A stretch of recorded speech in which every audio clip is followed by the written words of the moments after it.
I'll take any questions you might have. Have you reached out to FEMA? Have you reached out to FEMA yet? FEMA would be contacted through our own Indiana Department of Homeland Security, and the feds. It'll take us probably 3 to 4, maybe up to a week, to actually give them the report on federal assistance. No, because they got to hear from us first, so they can react accordingly, and we're getting that information to them as quickly as we can. Not heard from him directly, no. Governor, when you talk to the locals in there about what they need and what they're going through, what did they tell you? What are they looking at? Commend them for the job they've done, because they're always going to be the first point of contact. Since we could see this coming, unlike a tornado that might surprise you because you know there was a watch but not a warning, and there were 2 tornadoes associated with this system, but they were up in the northwest. Here we had time to see it. We never thought you'd have this much rain. I don't think that was in the forecast, not to mention that there could be more. So we've had time to react to it so far. I think everybody's done a good job.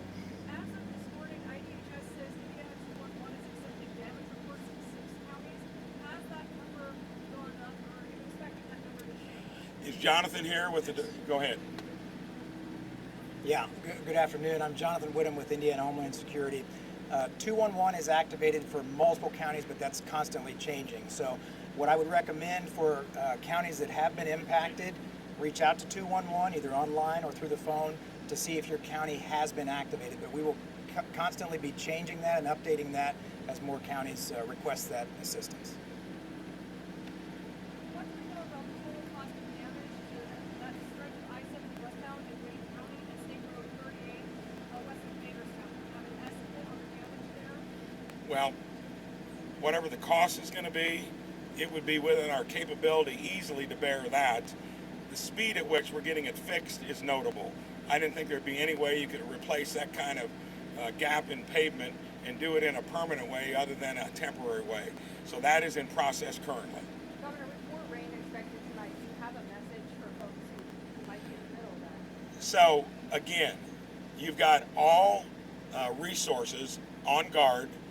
Most of the water has gotten away. You can still see where there are pockets of it, and there are going to be a number of homes here and businesses that can't be lived in, or you can't be there in business until they get fixed up. That'll affect the power getting to them. But hopefully we'll miss 2 to 4 inches of rain, but all the resources are already on guard to be able to react to it. I mentioned earlier, we're going to keep a Black Hawk helicopter here in case we need it for any search or retrieval or rescue. So it's about as highly alerted as you can be for something that might occur on the back of a bad episode. What are you hearing from users who have been flooded out of their homes or businesses and damages as a result of this? What you're hearing from them mostly is help us do it quickly, and I think we've responded to the task. The difference about this versus a tornado is we could see it coming. Unanticipated, like I said earlier, that is more rain that you're going to get in probably 100 years.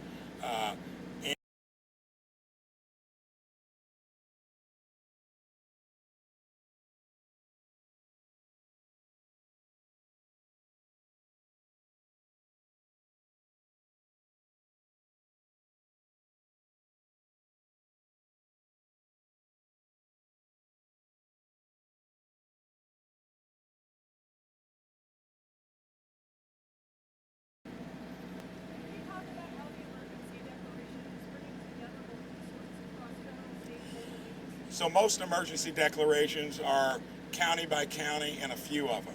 And that's because you're, as a rule, not going to have a storm system that wreaks havoc over a 200-mile distance. With the worst of it at the beginning and at the tail end. Thank goodness it wasn't along the entire way. So that is different, and we've, I think, done a good job, because when you've got that much damage in so many places, of course, some folks are going to wonder why you're not getting there quick enough. That's why the Indiana Department of Homeland Security, the state police, the DNR, and then over time, our interaction with the feds will determine how we get through it completely. Good questions. Make sure you get with your local officials on any issues. The state will be standing behind them 100%. Thank you so much.